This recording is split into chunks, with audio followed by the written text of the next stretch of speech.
Hi. Are you there? You're still there. Hi. Yeah, I'm still here. I promise I will not eat my wholeless popcorn, also known as a cheese puff, while we're recording. Okay, great. I will move around papers right by my microphone, though, so I'm sure Right. that's going to sound great. If you could just avoid putting your nose right on it again, that would be Yeah. I apologize to everyone for the shitty, choppy recording last week. My fault. Bad Wi Fi, maybe. I've tested my speeds, and according to the internet, we're good to go. nice. I might be the problem today. Oh, awesome. Well, why don't we at least do the intro and Oh, then we can go from there? right. Sorry, I had to pull there are many tabs open just like my mind. Lots of times. What episode is That's why I it? printed. It's episode 5. Episode 5. Hi, and welcome to the Mental Mhm. Funny Bone, Becoming the Gaster Girls. I'm Christine. And I'm Sarah. A big part of this podcast is discussing mental health. But please know that we are by no means licensed mental health professionals. We will simply be offering our perspective on personal experiences and encourage listeners to seek professional help when needed.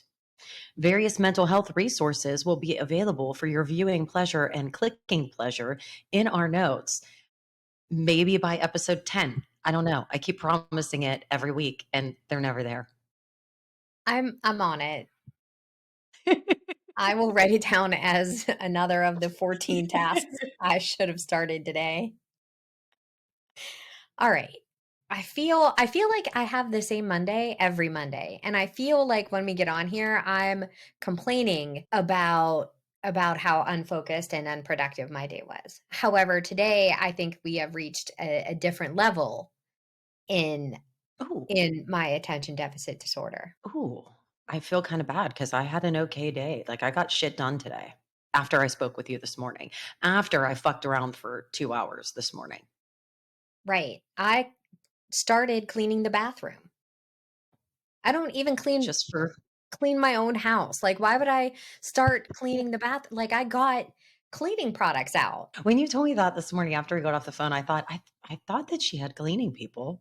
So here, let me ask you: did you go in there to pee and you were sitting on the shitter and you were just like, I think I'll get some cleaning products and clean. Like I'm trying to understand the brain behind it.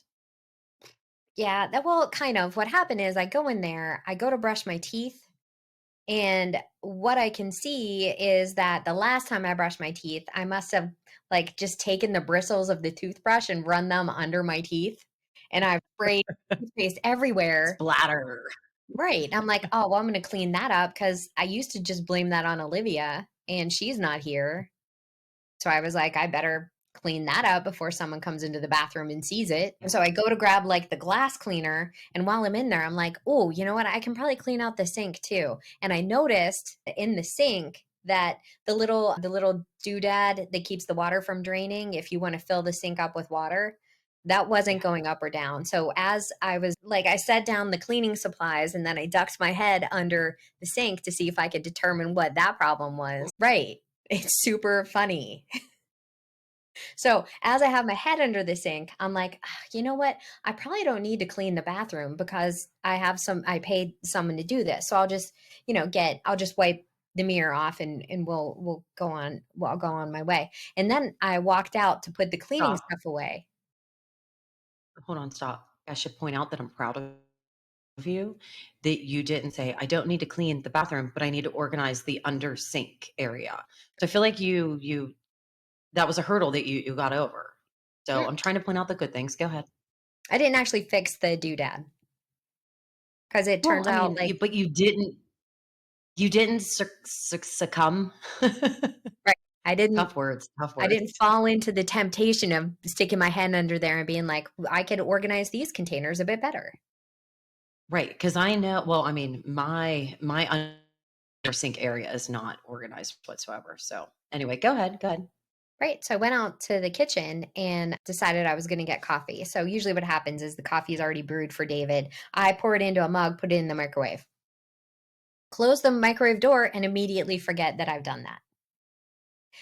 As I'm walking away from the microwave, having already forgotten about the coffee that's inside the microwave, I'm like, oh my gosh, what I really wanted to do at some point this week was make a calendar on my gigantic whiteboard I have behind me. And I was like, oh, but before I do that project, I have to clean out in front of the whiteboard all of the bags and boxes that end up getting stacked there. So then in between that walk, I was like, all right, well, I can just put these things here and these things here. So I get that cleaned out. And then I walk past the microwave, open up Ding the microwave. ding. I'm like, oh, hey, there's my coffee. But now it's already cold. So I have to heat it again. So I hit the 30 seconds on the microwave, leave the room. Forget. No idea. No, there's definitely not going to be any coffee for me. No thanks. Right. And then I come back in and I was like, oh, I need to hook up my laptop because I was out of town last week until Friday night. So my laptop is in my laptop backpack, which is part of the stuff I had to clean up in front of the whiteboard. So I grab that, get the laptop out of there, realize I have two mouses. I have two mice. I have two of these. Meese. I have two nieces. I have two Yes, mices. little Mises. One is a home Fairly certain mouse. it's not Mies, but I want to call it a Mies. That's what we're calling it. It's Yeah, Mises. fair enough. Mhm. Hey, if anyone listening knows what they're really called, gastergirls.com or gastergirl, you say it. Caster girls at gmail.com. You can reach us there. Thank you. Right. Well, and they each have Well, aren't they different just dongles. mice? Do they call them, are they just mice? I think they're mice. I think this is a mouse. If you have two of them, that's It's a mice. mice. It's So, the mice. Okay. Okay. I see that we're getting to the story about the dongles. So this is what I've been looking forward to all day, just so you can say dongle right. over and over again. So the one dongle not only connects this, it's a single dongle for the mouse and the keyboard, right? So if I don't have that dongle connected, I can't use my keyboard and I can't use my home mouse. Because the reason I have two mice is because I kept forgetting to take the mouse with me. So I have my travel mouse and Oh, my that's home pretty. mouse. I know, isn't it pretty? It was the same price. Awesome. But travel mouse has its own specific dongle that doesn't connect to the keyboard. So while I was organizing and measuring like where to put the lines on my whiteboard, I was like, oh, you know what? I have to piss around with the dongle because I don't know where my home dongle is. The only dongle I have is my travel dongle. I don't know if you should be pissing around with anybody's dongle during work hours. I mean, it's legit. It's legit. I need the dongle in order to type. That's going to be our first merch. I need the dongle t-shirt. Thank you. Oh, it's fun when we figure out the name of the episode right away. I know that, right? Anyway, my dongle story. Can I finish my dongle story? Oh, I thought your dongle story was over. No, well, I had the whole project was if I don't find the right, I had lost the home dongle because when I left, what I usually do is put the home dongle in the dongle spot. Do you know the dongle spot Oh, I know there? the dongle spot. And I see you lost the cover to oh no, that's you removed the cover to show me the dongle spot. I did. This is It, turning. This is uh-huh. okay. Anyway, Things that sound dirty but aren't. the dongle, the dongle spot. But it wasn't when I opened it up, it wasn't there because what I had done before I left in a way that I know that I shouldn't anymore ever is I took the dongle and I put it someplace very specific so that I would not lose it. Instead of the place that's specifically made for the dongle, I was like, I know better. Yeah. I'm gonna I'm gonna do better. I see that dongle spot, but I'm not fucking using it. I'm gonna put it where I know I'll find it. Because that Yeah. dongle spot that's actually connected to the mouse. Fuck that Hey, shit. where I I'm would gonna play never, myself on Monday. We're gonna play Where's the Dongle? right, right. I don't want it to be a smooth, easy re-entry into the work week after traveling last week. I need it to be as hard Where's as the it Dongle? Episode can 5. be. Tell me about your dongle. Anyway, so that was my morning. At that point, it's 9:30 907, actually. Mhm. I already Yeah. want to cry because I have started all of these projects. And I know for sure there are very specific things at work that need to get done today that were in jeopardy because at 907, I had actually started to cry because there were so many things that had already tried to derail me. But I think most importantly, at 9:07, you were also trying to move up your psychiatric appointment, that Right. you have made. So that's a Right. follow-up from last week. The appointment is made for May 15th, Yes. but you were trying to move it up because you freaked yourself the fuck out this morning by cleaning your Right. bathroom. Right. Like there are things that need to get done, and cleaning the bathroom, starting to draw the lines on the whiteboard, making a cup of coffee, finding my dongle, losing my dongle, finding my dongle, moving all of the bags from in front of the white, like none of these are the things that needed to get done. I had to call David and confess. I had to be like, I am so sorry. I want you to know how bad my brain is on fire right now. And he continues to be surprised by these things. Yeah. He's Mhm. like, wait, Yeah. what? Why is it doing that? I'm like, it's always done that. I was just too embarrassed to tell anybody. I would just cry under my desk for about 10 Yeah. minutes, see if that fixed it. Here's what I did. I got up from my desk after I talked to you and to David, after I confessed to you and confessed to Mhm. David. My brain is all messed Mhm. up. I got up, I sat down in a chair in the library, not in front of my desk, took a couple of deep breaths and went, okay, what is the most important thing? If you can get that done, then your brain can have the rest of the day off. So There you once go. I did that most I important thing, I, I basically could then put the day together. So Very good. I love that you have a library. instead of a dining room, because I don't like people, I like books. Yeah, I feel like that makes sense. Who needs a dining room? What? For company. Dining rooms are stupid. I have a bar for Yeah, company. exactly. Priorities. Right. What are we doing this week? All right. We're going to do weekly catch up corner. Yeah. I feel like the growing up Gaster story of the week is a lot more condensed than it was last week. That's not going to take us long to tell that True. story. We're gonna talk some mental health stuff because we gotta. It's our bread and butter. Other than It's about me, kinda what we're supposed to do. it's in the name of the podcast. Oh, shit. Hmm. Oh, shit. All right. Alright. Are you starting? Go ahead. No, I think you're starting. Do you have a cheat sheet? I feel like you have a cheat sheet that you're referencing. I do. I have a cheat sheet. The first thing I wanted to make a shout out to Erin, one of our listeners who sent us an email, which is fantastic. In case you missed it, gastergirls@gmail.com. Send us a note. Tell us you love us. I feel like we say this on every episode and we've only gotten like 2 emails. So this is me like asking you to please send me an email. I Please check the validate me. email.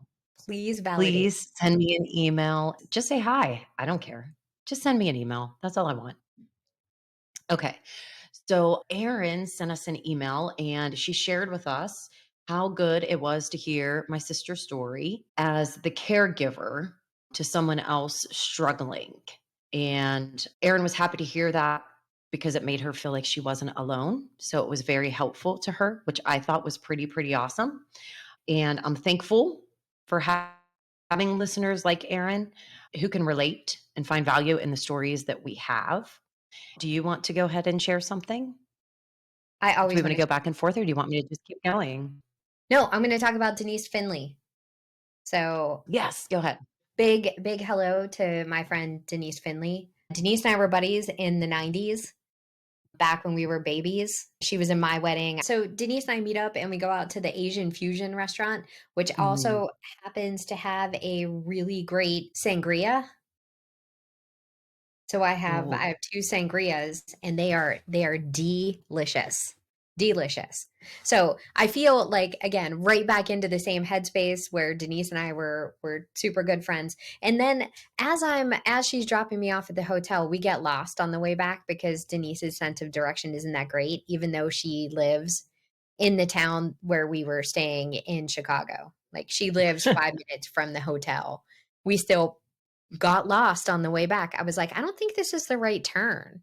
She was like, oh, it isn't. So we had to like turn anyway, right back into the same headspace where we would get lost all the time in Scottsdale. Mhm. So, my question is how do you make friends when you get older? Because you're really good at it and I am mediocre at it. So, how do you make friends when you're older? It's not that I'm really good at it, it's that I continue to move, and every time we move, I have to make new friends. So if you look at my friend groups, if you think back to my friends, I had my friends in high school, which whatever. So I had those friends. Then I went to college, and then I had my Slippery Rock friends. And then I left Slippery Rock and I went to Cal U, and I made a couple friends at Cal U. Then I left there and moved out to Arizona and made a bunch of friends in Arizona. And then I came back to Cal U and then made a couple friends at Cal U again, made some friends more so like down at the OT on the Mon. And then I moved to Pittsburgh and got a new job, and I made friends at that job. And then I started dating Noah, and I became friends with his friends and their girlfriends. And then, so it's more like life stage changes. And then once we got to a place where I was just with Noah, I mean, my friends changed throughout jobs as well. And Yeah. then I left the North Hills and came out here. And, Owen was younger. So those initial friends that I met were the ones that friends of the ones that he hung out with when he was younger. And my friends now is that he's hung out with since like third grade. And those are my friends. I mean, they're all my friends, Right. but I just that's feel I, I feel like it's I've not that had I'm this good at it.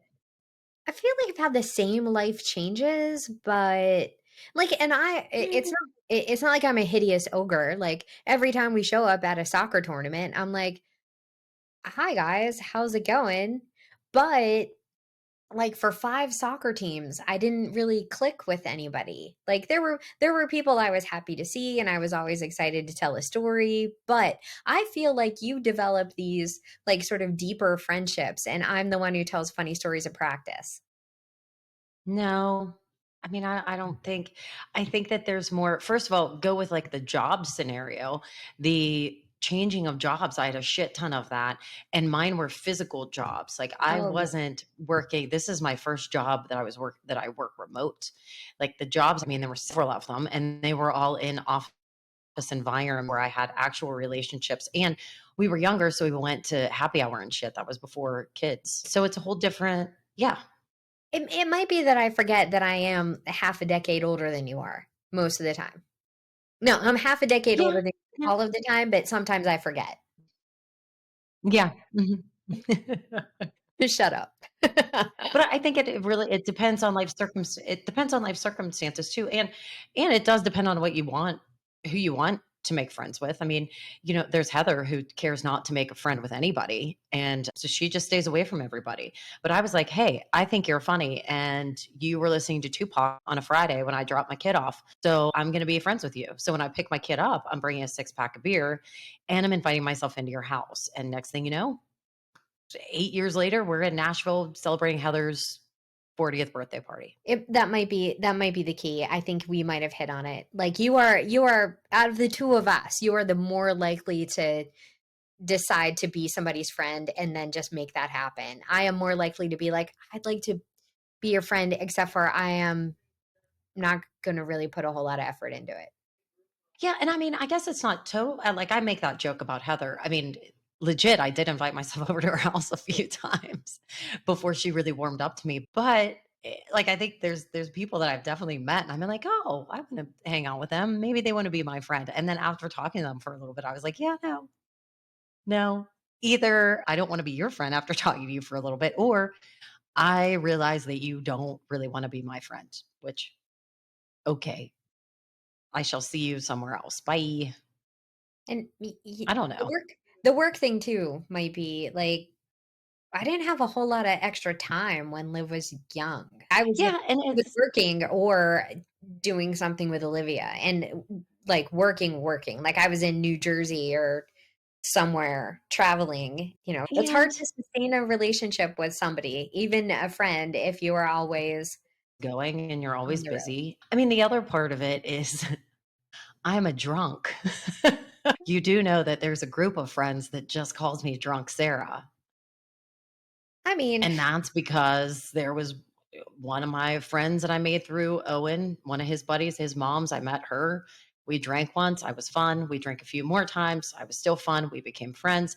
And then she has a whole other group of friends that she does like girls' weekend with. And she was like, "Hey, do you want to come on girls' weekend? It's really cheap. And I think you'd love everybody and have a good time." And I was like, "Fuck yeah." yes. And that's my take on the friendships. I've moved a lot. I've had a lot of different jobs.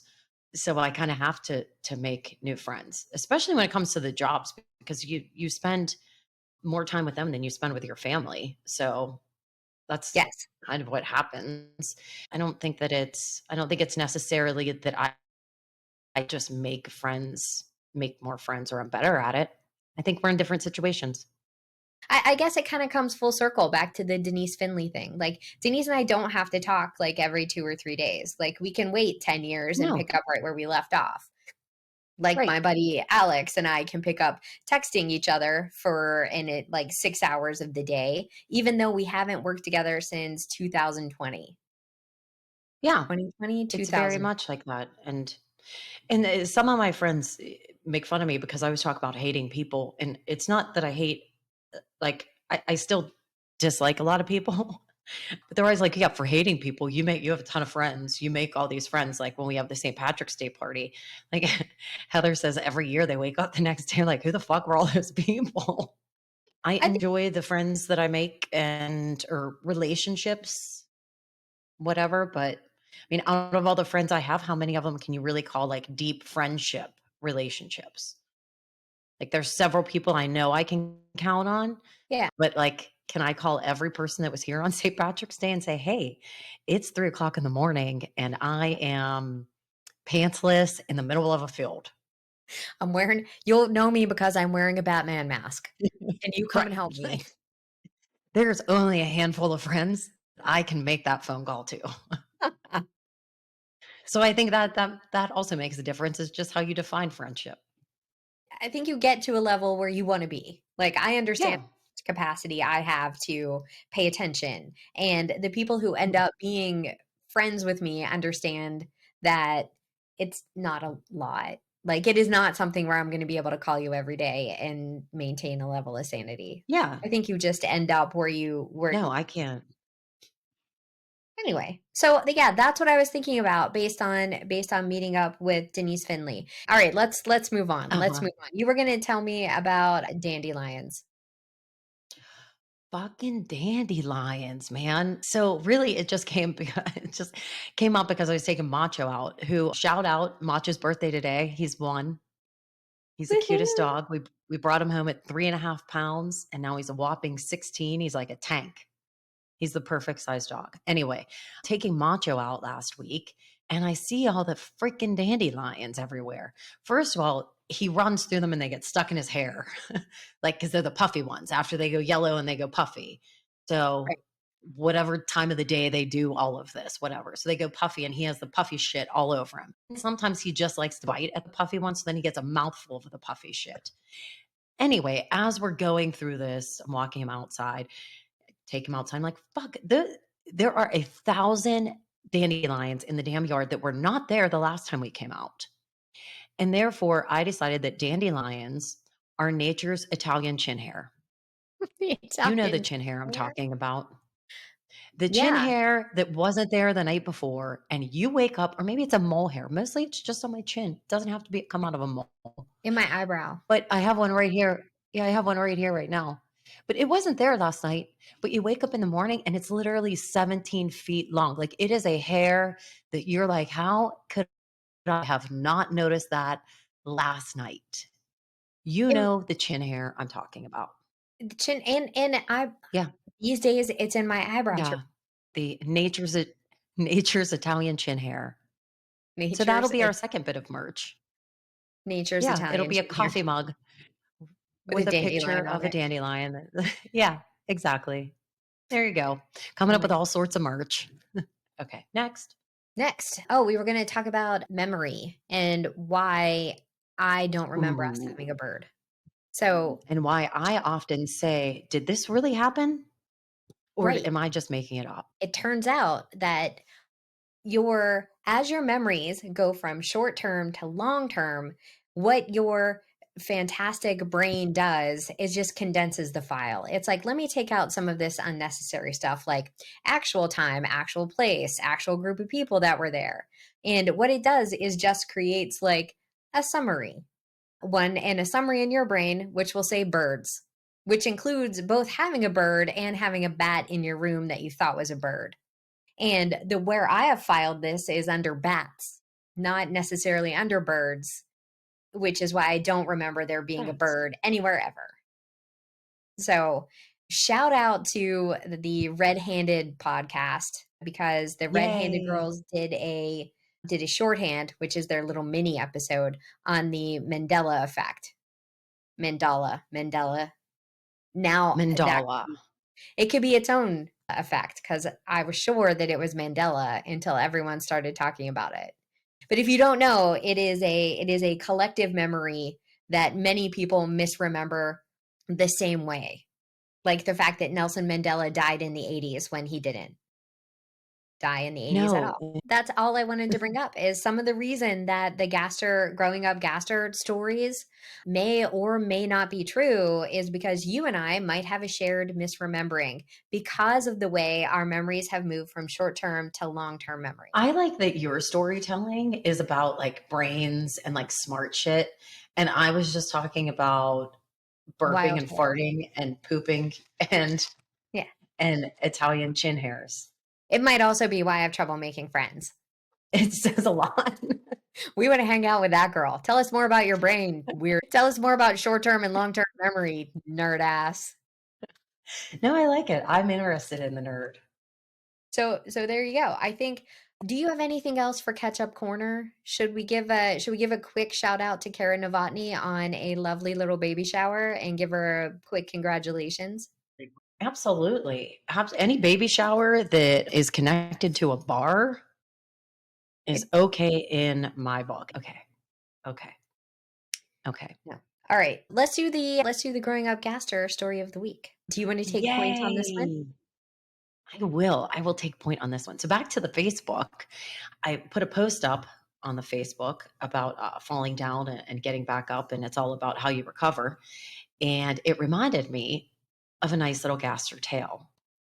So picture it. What Sicily. was it? 1999?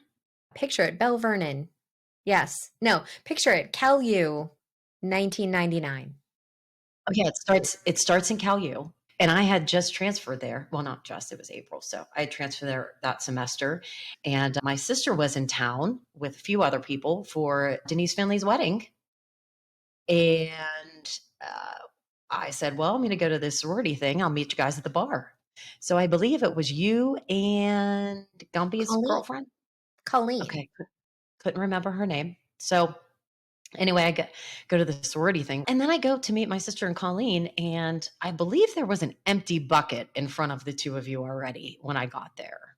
If I could just interrupt for a moment. Absolutely. Here Absolutely. here is what happened. Colleen and I knew each other, but again, we didn't really know each other. Like friends of friends. Like you are a nice blonde girl dating my friend.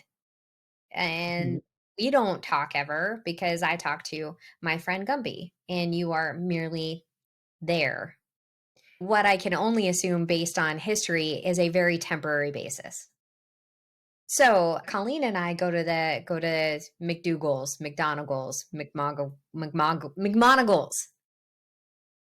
Is that what it was? You didn't even go to school there No, and you remember. I couldn't have told you. it's Is not. that what it was? We McMonagles?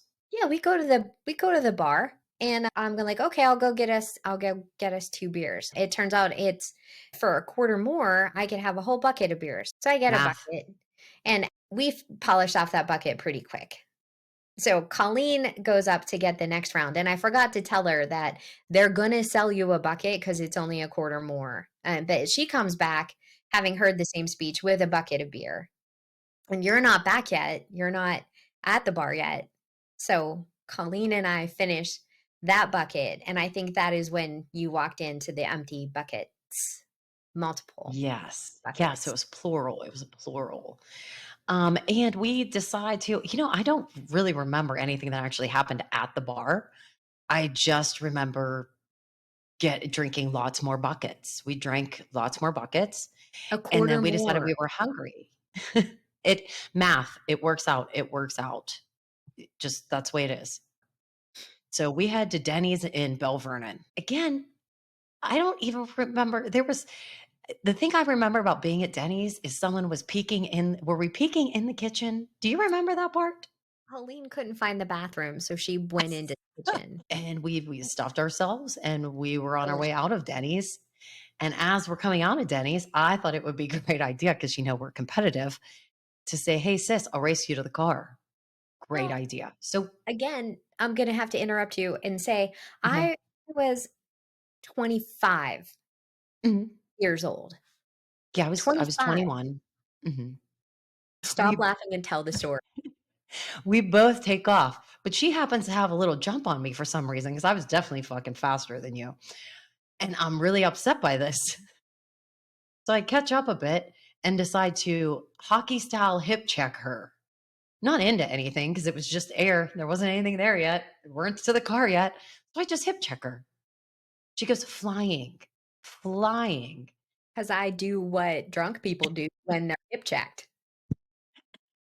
And I believe that she attempted to stop herself because I believe there were some scratches on her hands. It didn't work out so well. And the majority of the pavement was directly to her face. Like the whole side of her face, it was just a brush burn. I believe that we at one point, it might have been the next day as we were picking shit out of the pillow, we had to like dig shit out of your face, I think. Like, There were rocks. yeah, that's it. Like asphalt rocks. Yeah. Yeah, little there was Um, Red Dog. Pretty sure there was Red Dog in there. yeah. Just and of course we laughed and laughed and that didn't hurt. It didn't hurt. Why would it hurt? You were drunk. But anyway, we wake up the next morning and your face is stuck to the pillow. So we peeled Peel it that off. off. Yep. But bottom line is she scraped half of her face off and then had to be in a wedding. Yeah, and I mean, I think that's the part we might have missed at the beginning of this story is that I was it was Denise's wedding. I Yeah. was in the wedding. Yeah. But the nice lady at the Estee Lauder counter tried to help out, and she said, "You don't have to go Lied to through you. this," She was like a therapist. implying I was a victim of domestic violence on myself. Was I with you? I Because we don't were in Johnstown, right? right. And I thought I could Eh, handle the makeup on my own, and then I did it, and I look like a hockey player. So, there we are. That is Oh, yeah. luckily, Denise is just so good-natured, and everyone in her wedding party wasn't surprised. Like, it wasn't like I was the weird one out of the group. Like, we drank so much Captain Morgan at Denise's wedding that we promoted him to an admiral, and that's how we were Absolutely. ordering the Captain and Coke. "Thanks. Yeah, I'd like to get an Admiral and Coke," and the bartender would look at I'm like, "No, no, we drank so much of it that we're promoting that captain to the admiral." Thought it was the funniest thing I had ever said in my whole life. Yep. Yep, Mhm. yep, that It was a was. good At the wedding. time, it really was. But Denise It is was a so great wedding. kind-hearted. She That was was a like, great "Listen, we'll just turn you sideways in the pictures. You're fine." So, yeah, good times, fun stuff. Happy anniversary, Denise and Mike. Congratulations. Can you tell me in our pictures from our younger days why I'm the shadow and not the main feature? Why do you think?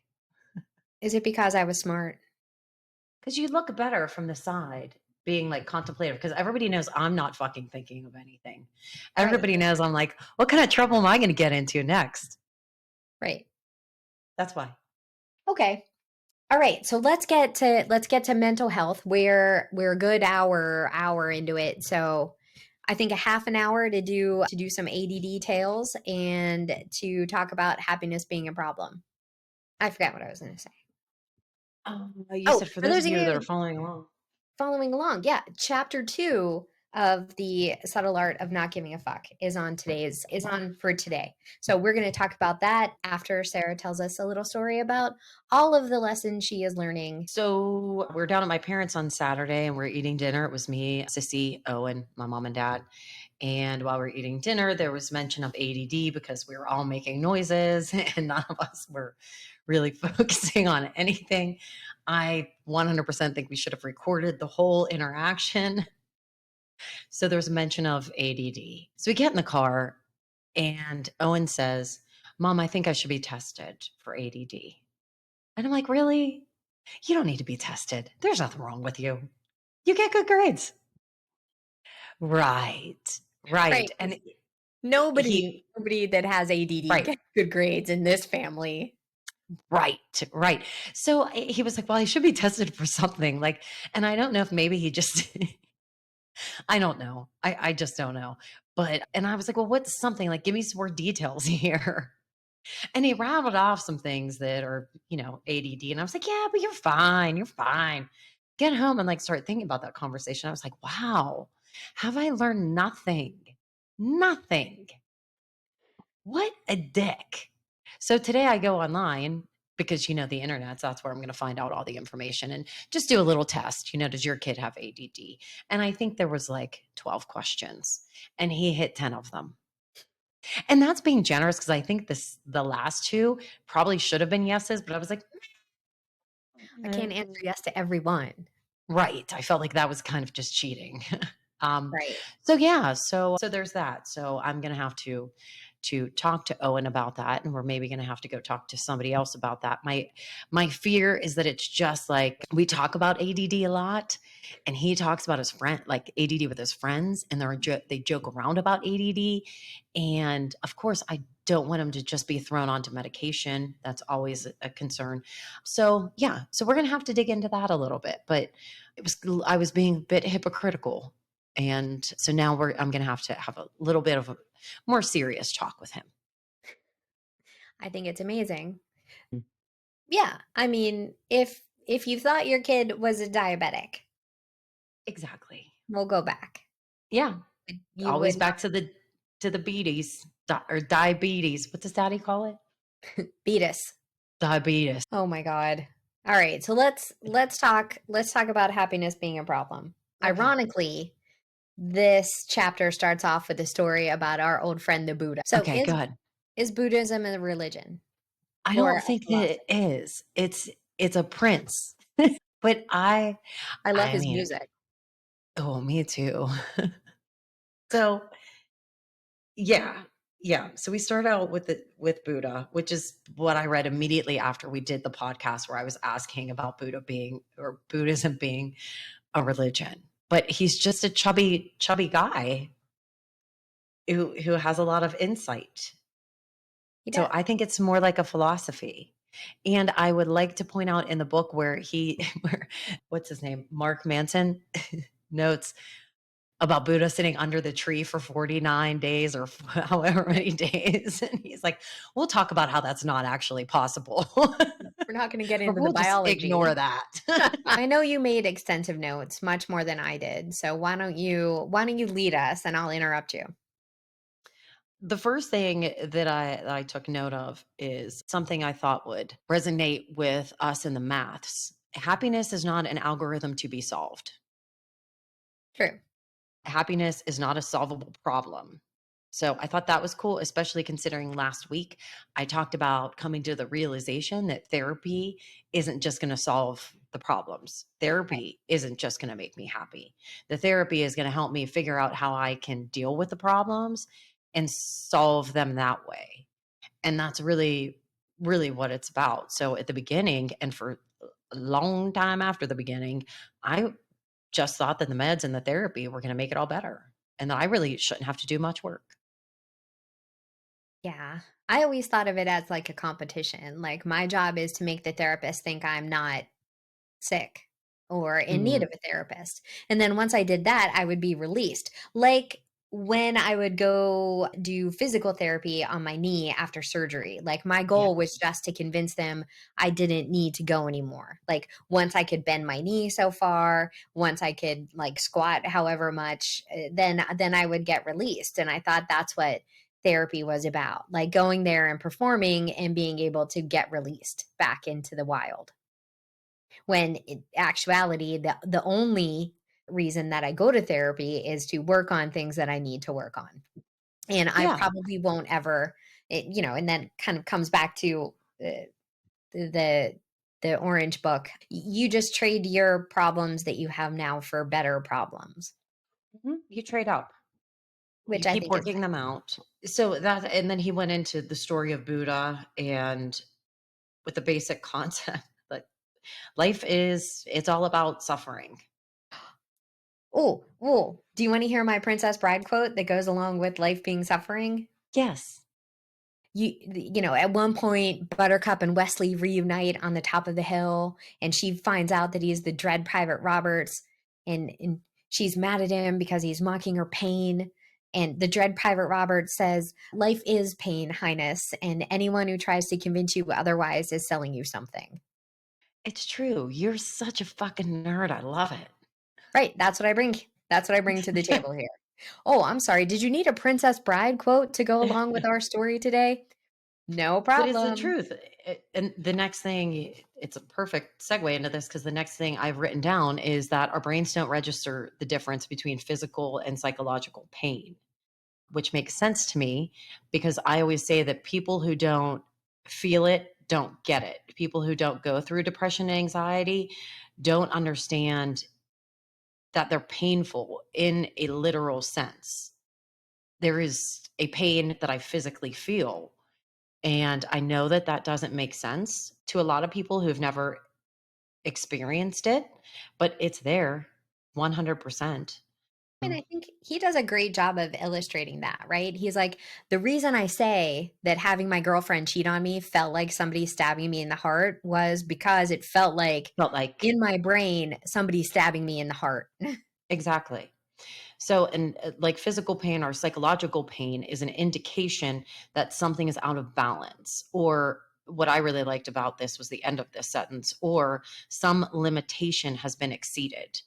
So there's only so much that one person can handle. There's a Yeah. limit. And when we get to that, there's going to be a little bit of pain. And we're going to have to figure out what we need to do to work through that pain, not just to numb it and ignore it. Yeah. I mean, I think that's the big takeaway from this particular chapter is that you're going to have some kind of pain in your life. Hmm. If you acknowledge that life isn't always happy, then perhaps you get to pick in some way the kind of pain. Like you get to choose, this is the problem that I want to deal with. This is a pain that needs to be addressed. Like I feel shitty right now because something is wrong and something needs to change in order for me not to feel shitty. Right. Like it's not the suffering, the problems, they're not equal, but nonetheless, we all have them. Yeah. And Yeah. that's If you, something like I always try to remind myself because I get into that shitty place where I'm like, fucking entitled. Fuck, why do you feel this way? You're such an asshole. You have everything. And I need to constantly remind myself that it's that's not what it there's that's not different the, there's it's different for everybody. And that's not I don't know how to put it into words. You get what I'm saying? yeah, the problem that you're dealing with when you feel bad isn't a problem of uh, having nice things. Like that isn't your problem. Like this Yeah. isn't my problem. My problem isn't that I'm struggling to put food on the table. That's not Yeah. my problem that I'm struggling with. But I have a problem to struggle with nonetheless because I'm Hmm. human and I will always have a problem to struggle with. Like Right. that's the whole idea is that you sometimes don't get to pick or choose your problem, but you get a problem nonetheless. And your Right. job is to deal with that problem. Or Right. if you continue to go around with these blinders on, you get to keep the same problem for decades and decades, and that kind of stinks. Yeah. And there's a way like what was in the book he talked about forget. He said, it sounds really simple, but most of us go one of two ways. What was it? Denial. Yeah. And what was the other Well, one? like either you deny that you have any problems or you have the worst most problems on the whole planet. Like your problems are so important. Like Yeah. you either pretend that you don't have them or you pretend that yours are unsolvable, and either Right. is pretty bad for you. And like, and we've talked about it before. Like, are we failing our kids by not preparing them for this? And I always go back to, I'm not prepared for this. I don't even know how to get through it myself. But I think that we do need to talk to our kids that there is going to be pain and that you are going to have to push through things, but not discount that pain. I think just saying to a child or anyone that, oh, you're fine, like I did to Owen on the way home. Right. You don't, you're That's, we're not helping. You're not helping. You need to acknowledge things. You need to acknowledge them. And even if you as a parent don't understand exactly why they feel that pain or exactly what their pain is, just to discount it and say, "Oh, you're fine." Or if you think it's dumb. If your kid's upset about something you think it's dumb, you can't just say, just I mean, you could tell them to just suck it up, but depending on what it is, you might want to have a deeper conversation about it. And you do need to teach them those skills to recognize how to work through them. How you do that with a kid, I have no clue.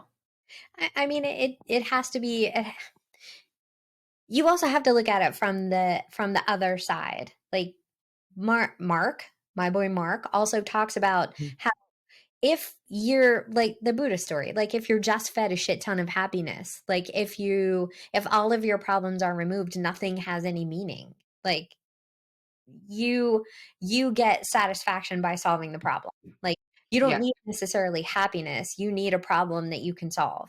You need to take some action, you need to work through something in order to feel some satisfaction about it. If I lay around on the couch all day on Sunday, yeah, I get that like a hit of dopamine or serotonin or whatever that chemical is that I like from sitting on the couch all day. But I also don't get the satisfaction of having accomplished anything. I could take the same Saturday and do all of my Saturday chores, find some things to do around the house, get everything done, organize myself, figuring out where my fucking mouse dongle is. I could take care of some of those things, and the that gives dongle. me a different kind of satisfaction, one that lasts longer and is better for me overall. So it's not that we want to take away all the problems for these kids, but we want to give them little ones that they can solve so that they don't feel, A, I have to ignore every problem that I have, or my problems are so hard I'd never be able to solve them. Like Right, you don't want to give them those two choices. You want them to see the joy in being able to solve a problem. right. That was And it's very good. I think it's hard. I mean, being able to Well, find all those of this shit problems, is hard. All like, of this fucking shit is hard. I'm reading this shit and I'm thinking, God, it all sounds so fucking so great. easy. And I Right. really want to Oh, do all of it. And I am in little bits. I see things, I daily. Oh, I can apply this that I took from right. the Not I Giving a Fuck book. There's little bits. And so I think that's another part of it is just to be consistent. I read this shit. I've read self-help shit in the past, but I don't stay consistent with anything. Oh, that makes sense. And then I think about it for a week, I apply it for a day, and then I move on and go back to my fucking miserable life. But sometimes it sinks in without you even realizing it. Just Right. us talking about it on a weekly basis, you are able to go, I don't need somebody to tell me I should probably have Owen tested for ADD. You are able Right. to recognize that I shouldn't minimize somebody else's problems just because I I'm afraid. Exactly. And And I think that's a big deal. I think that's what happens to a lot of us when we encounter those situations. Like I don't I don't want you to have the thing that I'm afraid Right. of having. Right. Like, I don't want to deal with that. I don't and it's not that I don't want to deal with that. It's I don't want to watch you deal with that. I Like don't I want don't to have you deal with that. Yeah, exactly. Mhm. Exactly. But can we talk about disappointment panda? Yeah, I like Disappointment Panda. I Yeah. love disappointment panda so much just for his little. First off, why does he have margaritas? Disappointment Right. margaritas, where he lays out Yes. some truths like your problems are solvable. You are not Yes. unique. You are not special. your attempts to make friends are really just showing off all of your stuff. Yes. If you have to ask yourself if your husband is cheating on you, then he's Mm, probably not, you're probably not in the best relationship. yeah. So I think a lot of this chapter is setting up some of the stuff that we're going to have to deal with in the next couple of chapters, like looking at how do we make this work practically in our lives. Like, great. Right. Okay. Yeah, I think we can all agree that solving problems is what makes us happy. And I mean, practically speaking, for me, having a job, having my dream job, the job that I had worked ages and ages and ages to get at a big pharmaceutical company, that was really cool. But I didn't get to solve problems on a daily basis. I didn't get to interact with the team the way that I had in my smaller companies. And what I had thought was my dream job was one I thought would be sort of like devoid of problems. And it turns out that I hated it. Um, I'm kind of jealous that you had a dream job. Yeah, dream job until it wasn't. Until it wasn't. And until I had to look at it and think of, because then you get a choice. You get a different problem to solve. Like, do I want to stay at my dream job, or do I want to start looking at finding another job less than a year into having found my dream job? The common cultural narratives would tell me that I somehow failed myself. This is it. They're Right. talking about like the end result of it. The common cultural narratives would tell me that I've somehow failed myself, that I'm a quitter or a loser all the time, all the time. And I just didn't have it, that I gave up on my dream and that maybe I let myself succumb to the pressures of society. But the truth is far less interesting than any of these explanations. The truth is, I thought I wanted something, but it turns out I didn't. End of story. Exactly. And Exactly. that was like, oh, wow. Huh. Interesting. Yeah, and I think, looking back on the past couple of weeks, we've been talking about purpose, right? We've been talking about, purpose driven versus performance driven. We've been talking about having a purpose and lining up your values, and that kind of helps you make those decisions. And if I look back on the decision to leave the dream job, I mean, I couldn't make any other decision because the thing that drives me, the thing that makes me happy at work is being busy and solving problems and having that kind of approach to work, where that wasn't necessarily the way that things got done at this company. And dream job or not, I mean, it just accepting Wasn't the it? fact that this wasn't my dream job, even though Yeah. I thought it's what I wanted. And it wasn't a failure on my part. And that took a lot of thinking about it when I was getting ready to quit that job. Like, "Ugh, what's everybody going to think when I change my LinkedIn to this other thing that isn't so, prestigious, that isn't so, They weren't you thinking know, anything. no, nobody gives a shit what I do.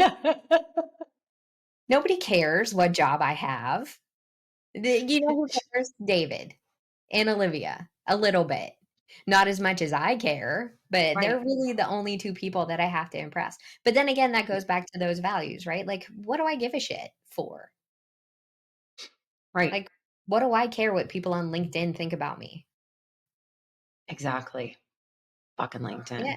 right. All right. So So the next thing I have, I don't have that much more really. I just wanted to touch upon emotions and what he says here. There's a couple things he says, but basically, emotions are only part of our lives. Since they're just part of our lives, we really shouldn't be trusting them all the time, and we need to question them. So instead of just, standing in the mirror and saying, I'm a happy person, I'm a happy person, I'm a happy person, when you're doing that, you're most likely denying the negative emotion that is essentially your call to action. So your call to change, for you to make a change.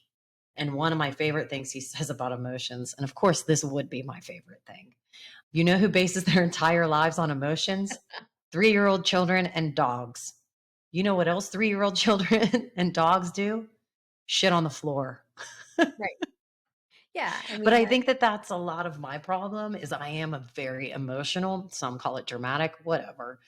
I am a very emotional person and I have lacked the ability to slow down and question my emotions. Mhm. And I think, and sometimes I'm like, well, yeah, I know what I want and I'm going to go ahead and make a decision based on it and blah, blah, blah, blah, blah. Yeah, that's kind of dumb sometimes. It actually may have led to all the houses that we've lived in. But it's also one of those things that unless you have another way of making a decision, unless you've done the work to have Mhm. another way of making a decision, how else are you supposed to decide what to do? Do you know what I mean? And unless you've given yourself the brain power or whatever your brain needs to slow it down and get it to be, hey, hold up. Today at 9:07 when I want to cry because I am so into my head I can't do anything. All it took was a phone call to you, a phone call to David, and for me to walk away from the computer for 10 minutes to sit down, take a couple of deep breaths, like Get that recognize shit that under control. the way I feel right now is like my brain is on fire and I'm going to throw in the towel because obviously nothing is going to get done today and I can't get my shit together. Like that's an emotion. That's how I felt. But sitting down and being like, all right, how do I get out of it? How do I get out of it? How do I get out of it? And having a coping mechanism to say, find one thing, get one thing done, and move on from there. Like, Right. I didn't have that tool last week or the week before or the month before. And I think it plays into what we're doing here. And like I've said already, and I will continue to say that this is very therapeutic for the two of us. Right. And We're I'm making just great hoping, progress. I'm really hoping that someone else is joining us on this journey, and it's helping someone. I don't know. Okay.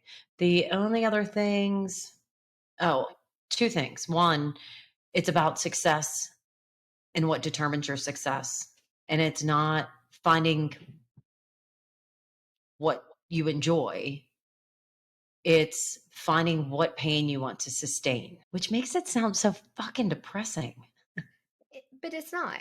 I mean, if you think about and like if you go back to Buddha, like life is pain. Life is pain, highness. And if someone wants you to believe it's not, they're selling you something. Life is pain. Right. What pain do you want to have? Like, do you want to spend 16 hours in the office?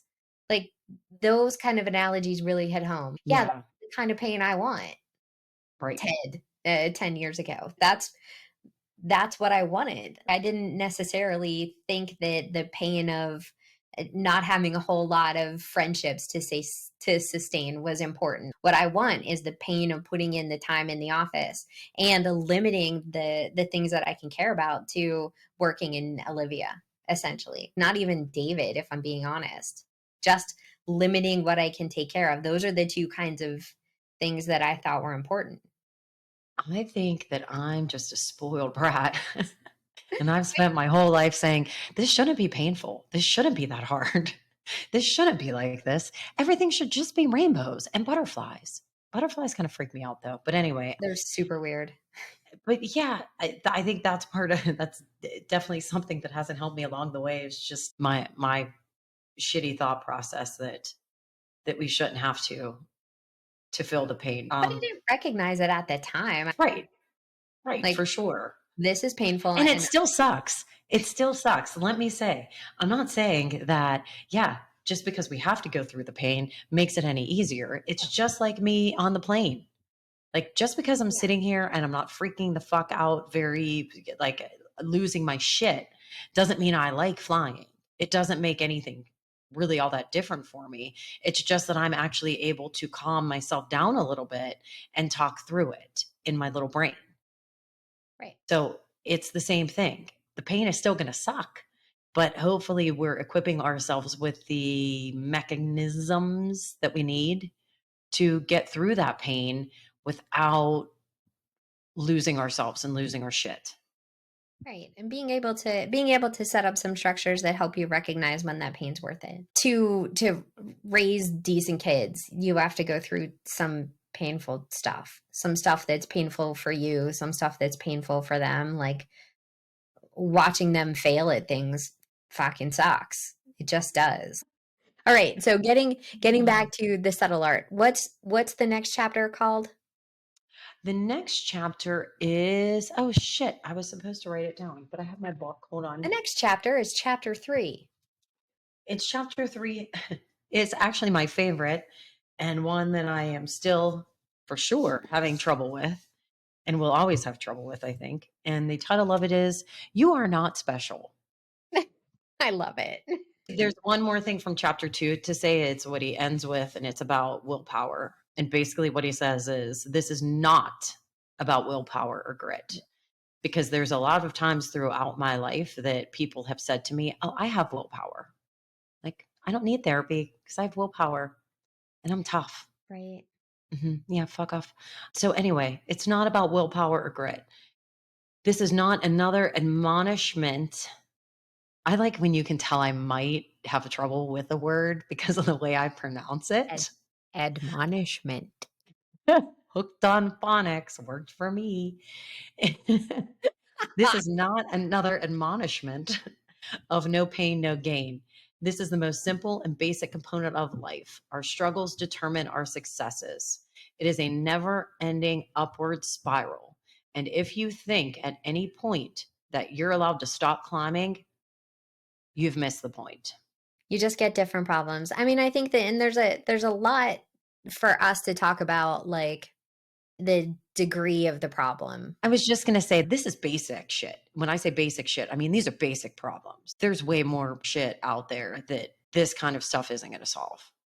Yeah. I mean, I think he talks about that too later on in the book, and we can touch on it then. But just to let you guys know, yeah, we're aware that trading up to get a better problem isn't necessarily that easy. Like, not everyone starts at the same problem. Like, the hobo and Warren Buffett didn't start out at the same place. The hobo and Warren Buffett had a whole different set of circumstances that led them to where they were in the first place. And just because we're talking about problems doesn't mean that I am discounting the fact that I had a ton of advantages growing up. Yeah, my dad was Amen. a worker. We didn't make a ton of money. He went on strike and we had no money during those times. But that doesn't change the fact that I had a shit ton of advantages that gave me like 4 levels up on my problems. That For that sure. doesn't change that. And having to solve your way through problems, just because some were harder and some were easier doesn't uh, doesn't necessarily give somebody an excuse for things, and it doesn't make it fundamentally different that we all have challenges to solve, and some of us get kind of better break than Right. others, and that's unfair fundamentally. But then again, according to the Princess Bride, who says life is fair? Where is that written? So Amen. that's what I got. We recognize it and we understand it, but there's not a whole lot that we can do about that other than talk to you about our experiences. That's it. Yeah. But All right. I think that we did a good job there in, you know, calling attention to the fact that we understand that it's not one size fits all. No. No, I'm not saying that we're all going to put in the same amount of work and get to the same spot, because that Yeah. isn't really how life works. That doesn't And mean that we can't work that. this is just the beginning of everything. I mean, this is one book that we're looking at. There's going to be Great. so much more to dive into. So again, I hope that you guys are enjoying it and that you'll join us again. My birthday dog is upstairs barking and barking because I bet he wants his birthday cake. Oh, Beth, you got the dog a cake. Oh, I didn't say that? Yeah, I got him a cake No. and a hat. Yeah, I got Oh, him a cake and a will hat. you put pictures on the Facebook page so that people can see? You better fucking believe I All will. right, you And guys, his little crown. your Go ahead. homework, dear listener, is to share the podcast. I mean, I feel like we're doing some good stuff and we're highlighting some good things. And if you think so too, share it with somebody so that we can, because I feel like if we're going to help each other, we might as well help somebody else too. So For sure. that And a shout out to those of you on Facebook who have been sharing it. thank you. Yeah. Thank you to my friend Andrea who did some sharing this weekend. I appreciate it. So if everybody keeps doing that, hopefully we'll reach just a few more people. All right. Love you, Sarah. Love you. Bye. Love you, John Withrow. Bye.